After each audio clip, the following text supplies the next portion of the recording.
अब हम पढ़ने जा रहे हैं मिरर फार्मूला, जिसे कहते हैं इक्वेशन फॉर स्फेरिकल मिरर। हमने मिरर देखे, ठीक है, दो किस्म के मिरर होते, मिरर कौन होते, कॉनकेव मिरर और कॉन्वेक्स मिरर। दोनों में फ़र्क आपको पता है क्या होता है, कॉनकेव मिरर कॉन्वेक्स मिरर होते हैं। तो मिरर का एक फार्मूला निकाले, ये है मिरर का फार्मूला, ठीक है, ये मिरर का फार्मूला है। एफ़ क्या होता है, स्मॉल एफ क्या होता है, फोकल लेंथ। ये देखिए, ये आपका मिरर है, कौन सा मिरर है ये, कॉनकेव मिरर। कॉनकेव मिरर में इनर साइड क्या होती है, पॉलिश होती है, आउटर साइड क्या होती है, इनर साइड वो रिफ्लेक्टिंग होती है, आउटर साइड पॉलिश होती है। और कॉन्वेक्स मिरर में क्या होता है, इनर साइड क्या होती है, पॉलिश्ड होती है, आउटर साइड डिफ्लेक्टिंग होती है। एफ क्या होता है, स्मॉल एफ, ये मिरर की इक्वेशन है। एफ क्या, small F, focal length. Focal length क्या होता है, फोकस होता है ना, फोकस, फोकस से लेकर मिरर तक का डिस्टेंस, ये क्या कहलाता है, फोकल लेंथ। फोकस से लेकर मिरर तक का डिस्टेंस क्या कहलाता है, फोकल लेंथ, ठीक है। अब की रात की बता दो क्या होता है। हम मिरर फार्मूला निकालने जा रहे हैं, ये मिरर फार्मूला है, इसी की बुनियाद पर पूरे आपके इस चैप्टर के न्यूमेरिकल सॉल्व होंगे। ये फार्मूला आपको पता होना चाहिए कि पी क्या है, क्यू क्या हो, कैसे निकला, ठीक है। तो ये आती है एग्जाम में, मिरर फार्मूला को ड्राइव करें, एग्जाम में आता है, इंपॉर्टेंट है ये।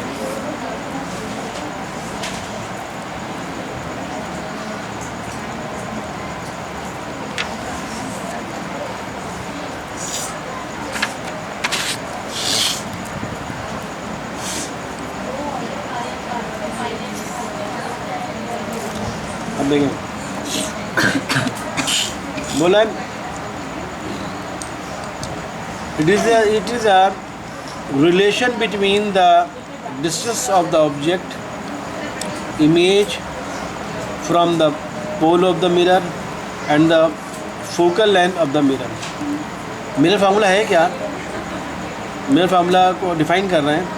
ये रिलेशन है ऑब्जेक्ट का डिस्टेंस, इमेज का डिस्टेंस और फोकल लेंथ में एक रिलेशन निकालें तो वो मिरर फार्मूला बनता है।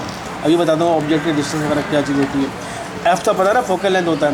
फोकल लेंथ क्या होता है, ये आपका एक कॉनकेव मिरर है, ये वाले पहले मैं सब चीज़ बता दूँ। देखो पहले ये करो, यू लाइन कौन सी बताऊँ, तो बता चुका हूँ मैं, प्रिंसिपल एक्सिस, ठीक है। ये क्या चीज़ है आपका, ऑब्जेक्ट। ये क्या चीज़ है आपका, ये क्या चीज़ है आपका, इमेज है ना, ये इमेज है। ये पॉइंट क्या है, फोकस। फोकस से मिरर का डिस्टेंस क्या कहलाता है, फोकल लेंथ। फोकल लेंथ को किससे जाहिर करते हैं, स्मॉल एफ से, याद रखें, ठीक है। ये आपका एक ऑब्जेक्ट है, ये आपका प्रिंसिपल एक्सिस है, ये आपका ऑब्जेक्ट को कहाँ खड़ा किया आपने, ये क्या चीज़ है, सेंटर ऑफ कर्वेचर, ठीक है। सेंटर ऑफ कर्वेचर क्या होता है, अगर इस मिरर को मैं घुमा दूँ तो जो सर्कल बन जाएगा, उस सर्कल का जो सेंटर होगा सेंटर ऑफ कर्वेचर कहलाएगा, ठीक है। ये है फोकस, ठीक है, ये है ऑब्जेक्ट, ये है centre of curvature.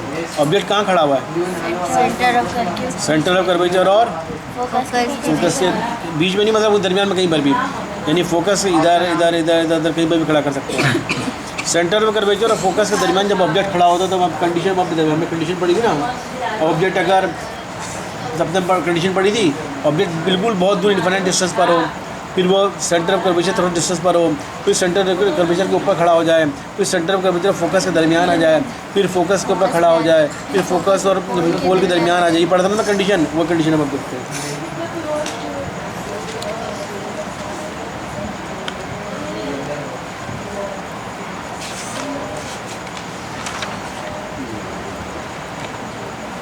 Centre of curvature और फोकस के दरमियान, ठीक है। ये हमें आगे हमें पता चलना है हो क्या रहा है। हमारा केस कौन सा था, ये मेरी बेटी से, हाँ, when object is place between centre of curvature and focus, ये बात मैं पढ़ा था। जब ऑब्जेक्ट आपका सेंटर ऑफ कर्वेचर और ये पॉइंट आपका फोकस है, ठीक है, ये फोकस है और ये सेंटर ऑफ, जब ऑब्जेक्ट आपका सेंटर ऑफ कर्वेचर और फोकस के दरमियान अगर खड़ा हो, सेंटर ऑफ कर्वेचर फोकस के दरमियान अगर खड़ा हो ऑब्जेक्ट, तो उसके इमेज क्या बनता है, सेंटर ऑफ कर्वेचर से पीछे बनता है, ये पढ़ा था आपने, क्योंकि इमेज बन रहा है सेंटर ऑफ कर्वेचर से पीछे बन रहा है इमेज, ठीक है। देखो, in order to drive a formula for the spherical mirror, consider the formation of the image by a concave mirror. हमने कॉनकेव मिरर लिया, अभी कॉनकेव मिरर है ना, समझ में आ रहा है। ये कॉनकेव मिरर क्या होता है, इसकी इनर साइड जो होती है वो रिफ्लेक्टिंग से होती है, आउटर साइड पॉलिश्ड होती है। और कॉन्वेक्स मिरर क्या होता है, जिसकी इनर साइड जो होती है वो पॉलिश्ड होती है और आउटर साइड रिफ्लेक्टिंग होती है। ठीक है, मिरर फार्मूले के लिए हमने कॉनकेव मिरर इस्तेमाल किया, याद रखना, कॉन्वेक्स मिरर नहीं बना देना है एग्जाम में।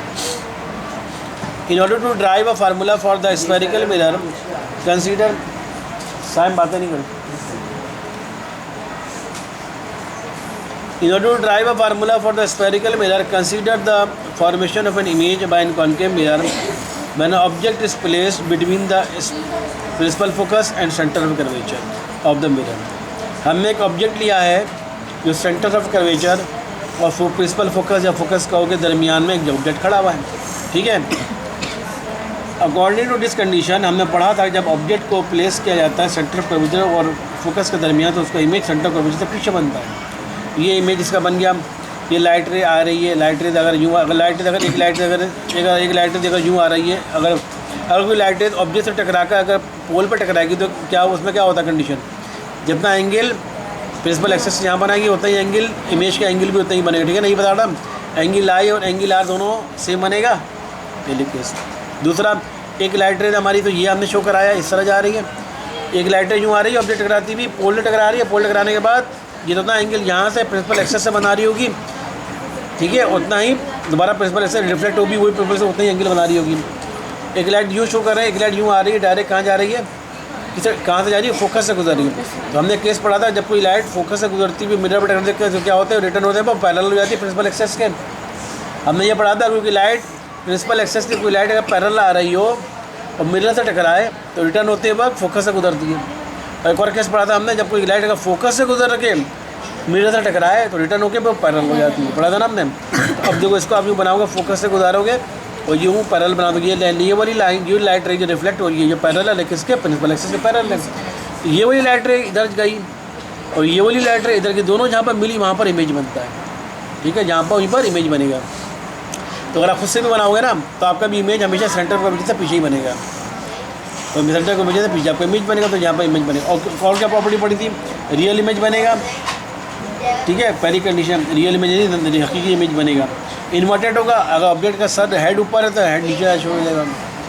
लार्ज इन साइज, ऑब्जेक्ट का साइज़ देख रहे हो और इमेज का साइज़ देख रहे हो, इमेज का साइज़ बड़ा है, ऑब्जेक्ट का साइज़ छोटा है, ऑब्जेक्ट से बड़ा इमेज बनेगा। और फॉर्मली फॉर्म बियॉन्ड सी और सेंटर कर्वेचर से पीछे बनेगा। ठीक है, ये कंडीशन हमारी हो गई।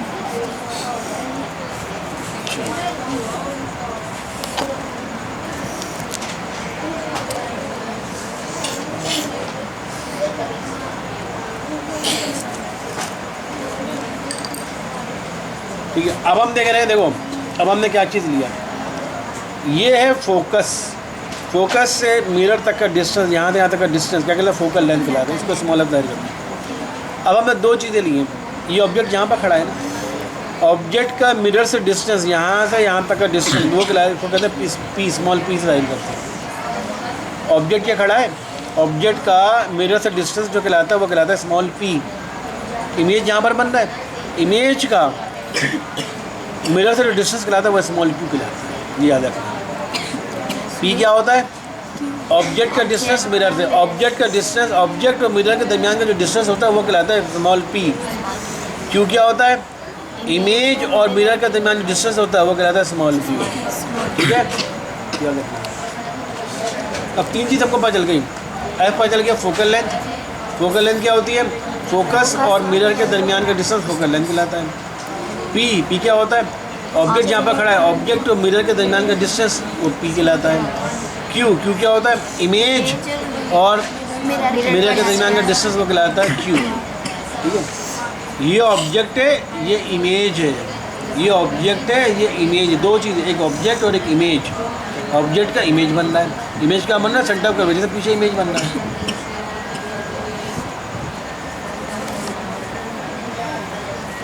अच्छा जी, अब इसको हमने नाम दिया हुआ है, देखो ये देखो ऑब्जेक्ट का हमने एरो को हमने दिया हुआ ए और इसको बी, ए बी ऑब्जेक्ट की हाइट है, एच कहलाएगा इसकी हाइट, ऑब्जेक्ट की हाइट को हमने एच से जाहिर किया। ठीक है,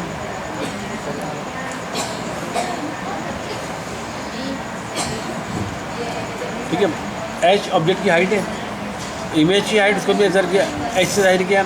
इसको हम लिखेंगे हाइट ऑफ द इमेज बोलेंगे, इमेज की height, height of the object बोलेंगे, image height of the object. H के नीचे छोटा सा ओ लगा देंगे तो क्या लगेगा ऑब्जेक्ट की हाइट ऑफ द ऑब्जेक्ट, ठीक है। और यहाँ बताओ क्या लगाएंगे, आई, हाइट ऑफ द इमेज की एच आई लिख देंगे, ठीक है। समझ आ रही बात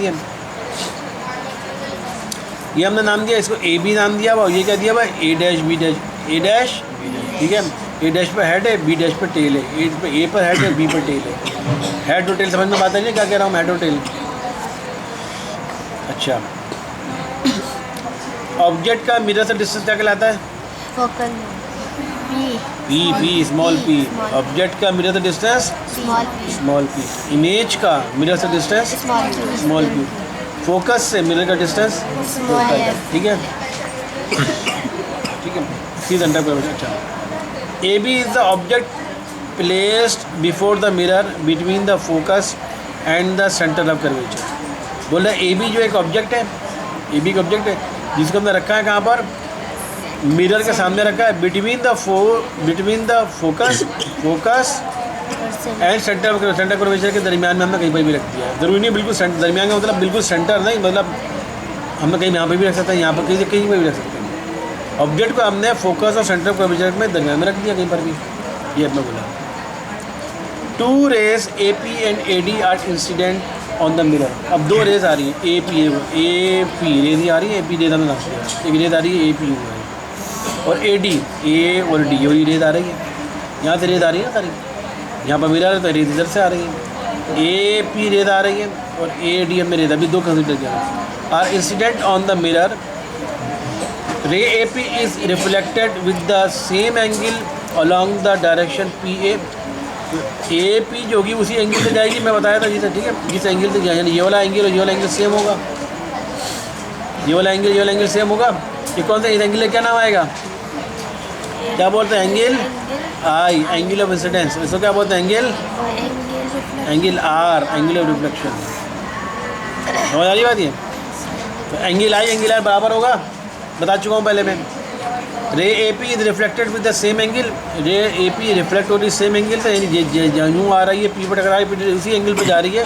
एंगल आई और एंगल आर आपका सेम होगा along the direction PA and obeying the law of reflection था ना यार, ये एंगल आई एंगल आर के बराबर, ये लॉ ऑफ रिफ्लेक्शन पढ़ा था ना ये।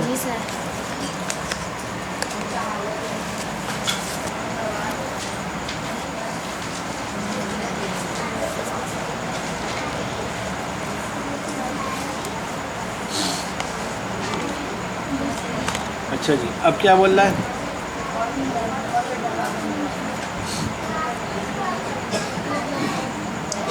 S triangle A dash P B। अब हमने ट्राइंगल बना लिया, A dash P B dash. A dash कहाँ पर है, ये है, P कहाँ पर है, ये है, और B डैश कहाँ है, ये ट्राइंगल बन गया हमारा। देखो A dash P B dash, ये बन गया ट्राइंगल पूरा। इस तरह मैं बनाऊँ ट्राइंगल बन गया पूरा। 90 एंगल यहीं पर होगा क्योंकि बिल्कुल स्ट्रेट है ना। ये इमेज है ना, इमेज बिल्कुल वर्टिकल है, वर्टिकल और 90 का एंगल बना है क्योंकि ये लाइन आपकी प्रिंसिपल एक्सेस है, प्रिंसिपल एक्सेस 90 एंगल बना रहा है। अब ये हमें ट्राइंगल कंसीडर कर रहे हैं, A dash P B dash, ठीक है। एस triangle A dash P B dash and A, दो ट्राइंगल A P B, अगर दूसरा ट्राइंगल एक और भी A P B, ये देखो A P और B, ये भी ट्राइंगल है P B। समझ आ रही बात ये, A P B एक triangle, A dash P B dash, बोला सिमिलर ट्राइंगल। अब सिमिलर ट्राइंगल कैसे पता चला, सिमिलर ट्राइंगल कैसे पता चला कि हमारे पास थ्योरम है। देखो अगर मैं इस ट्राइंगल की बात करूँ A P और B, समझ में आ रहा है ना ट्राइंगल में, जिसमें मैं पेंसिल फेर रहा हूँ, समझ जाना। बोला 2 सिमिलर ट्राइंगल है, पहले तो कंसिडर कर लें 2 सिमिलर ट्राइंगल कौन कौन से। उसने बोला 2 सिमिलर ट्राइंगल हैं, कौन कौन से, A P B, A dash P B dash, 2 similar triangle. कैसे, देखो A P B, इस ट्राइंगल की मैं बात करूँ, इस ट्राइंगल की बात करूँ, ये देखो इस ट्राइंगल की बात करूँ, इसका एंगल ये वाला आई, एंगल आई जो है, और A dash P B dash इस ट्राइंगल का एंगल आ, दोनों एंगल सेम है, एक एंगल तो सेम हो गया, ठीक है। दूसरी बात क्या चीज़ है,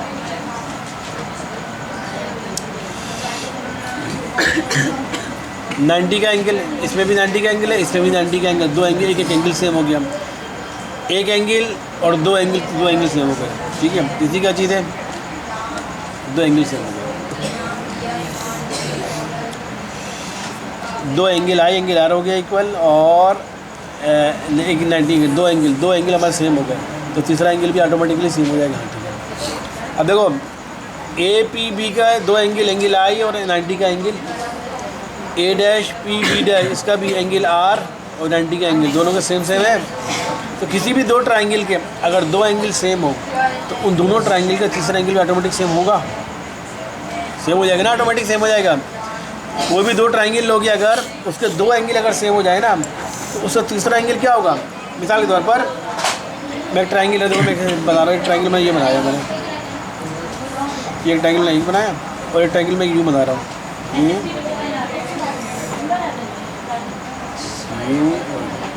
जो शक्ल में नजर आ रहा है डिफरेंट एंगल। लेकिन मैं एक बात बताता हूँ, देखो इसका एंगल फर्स्ट पर बनाऊँ 30 डिग्री है, उससे यहाँ पर 30 डिग्री है, एक बात बोलो, ठीक है।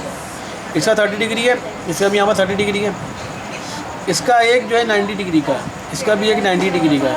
तो 90 प्लस 30 कितने हो गए इसके 120, और इसका 90 प्लस 30 कितने हो गए 120। तो यहाँ पर कितना आएगा एंगल 60, और इसका यहाँ पर कितना आएगा 60। तो ऑटोमेटिक सेम हो गया दोनों का 60। तो किसी भी दो ट्राइंगल के अगर दोनों दो एंगल्स के दो एंगल सेम हो जाए तो इसका तीसरा एंगल आपस में इक्वल हो जाता है। तो जब किसी भी ट्राइंगल के तीनों एंगल अगर सेम हो जाए तो दोनों ट्राइंगल कहलाएगा सिमिलर ट्राइंगल। समझ आ गई बात। किसी भी दो ट्राइंगल के दो एंगल सेम हो जाएं, इसका एक एंगल इसके एंगल के बराबर, इसका दूसरा एंगल भी दूसरे एंगल के बराबर, तो इसका तीसरा एंगल ऑटोमेटिकली इसका तीसरा एंगल के बराबर हो जाएगा। और जब दो ट्राइंगल के तीनों एंगल इक्वल हो जाएं, इसके भी तीन एंगल वही हैं जो इसके तीन एंगल हैं, तो ये दोनों ट्राइंगल सिमिलर ट्राइंगल कहलाएंगे। ठीक है,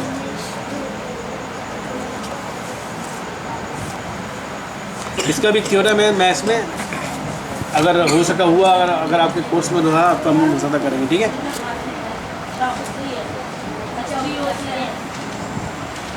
अब हम क्या कर रहे हैं, तो हमने ये बोला triangle A dash P B और ए पी बी ये दोनों ट्राइंगल हमने कहा सिमिलर है।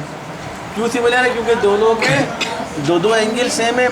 दो एंगल सेम है तो ऑटोमेटिक दोनों का तीसरा एंगल भी सेम हो जाएगा, और तीनों एंगल सेम हो गया, तीनों एंगल सेम होगा। किसी भी दो ट्राइंगल के अगर तीनों एंगल सेम हो जाए तो वो दोनों ट्राइंगल सिमिलर कहलाता है या कॉन्ग्रुएंट ट्राइंगल कहलाता है, यानी सिमिलर ट्राइंगल कहलाता है।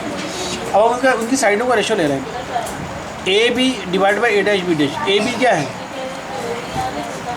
ए से ए बी क्या है, height of the object. A dash B dash क्या है, हाइट ऑफ द इमेज। तो इस साइड का और इस साइड का हम रेशो ले रहे हैं। ठीक है, ऑब्जेक्ट की हाइट इमेज की हाइट इज इक्वल है पी बी क्या है, यहाँ से यहाँ तक की लेंथ है। ठीक है, लेकिन और पी बी डैश ये हो, यहाँ से यहाँ तक की लेंथ है। किसी भी दो ट्राइंगल जब दो ट्राइंगल हम इक्वल करवा लेते हैं ना, जब दो ट्राइंगल सिमिलर हो जाते हैं, कोई भी दो ट्राइंगल अगर सिमिलर हो जाएं तो उनकी साइडों का हम रेशो ले सकते हैं। समझ आ रही बात है, ये मैथ्स में हमारे पास तरीका है। जब भी दो ट्राइंगल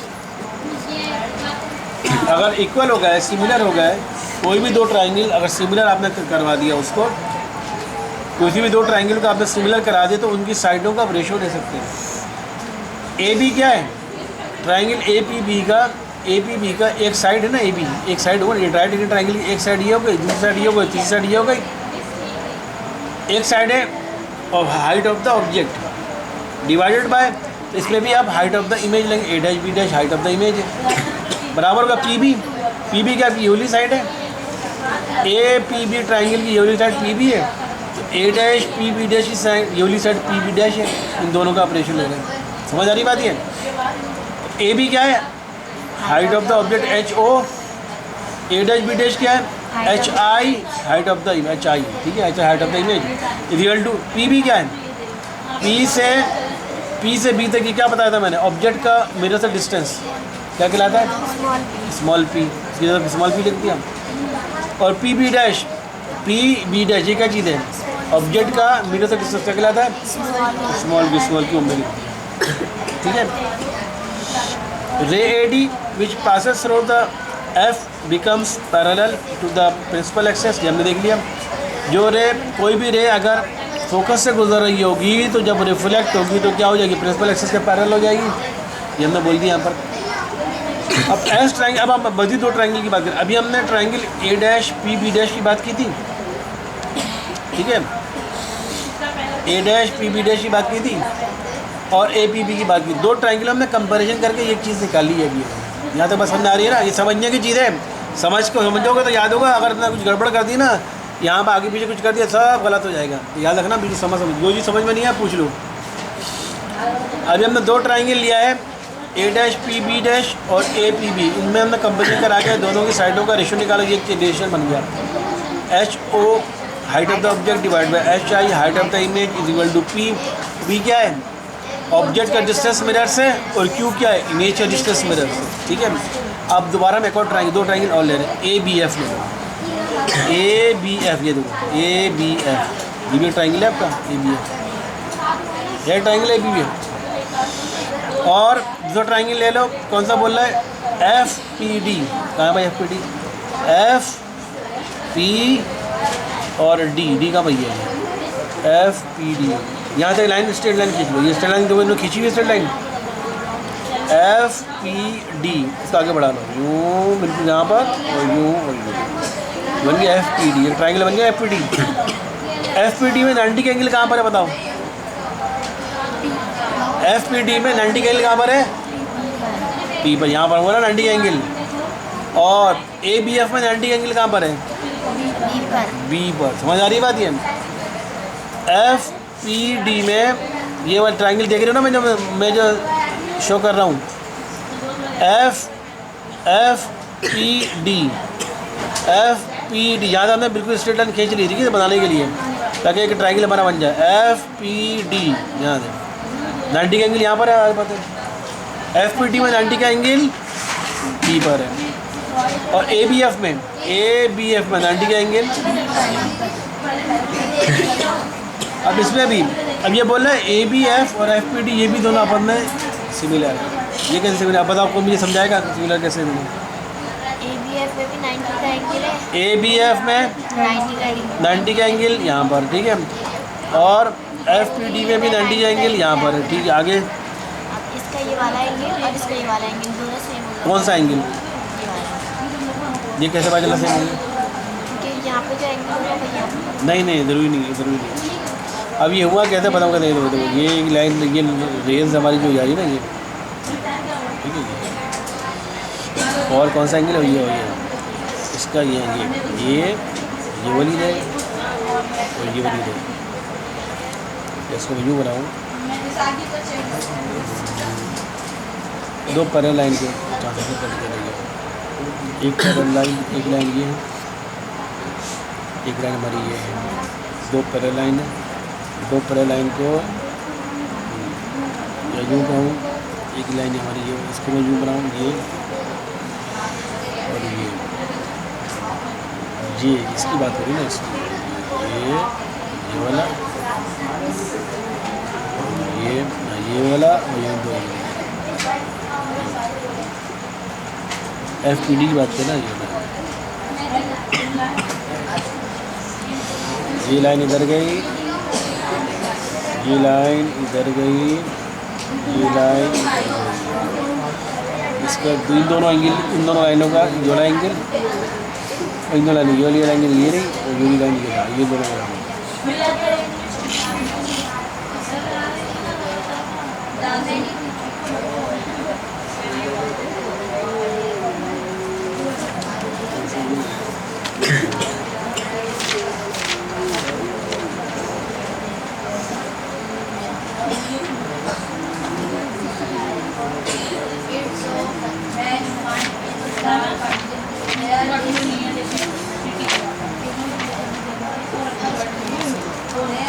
ये मैसी को उठाएं, मैसी को ना मोटी आई है, मोटी वाली आराम से।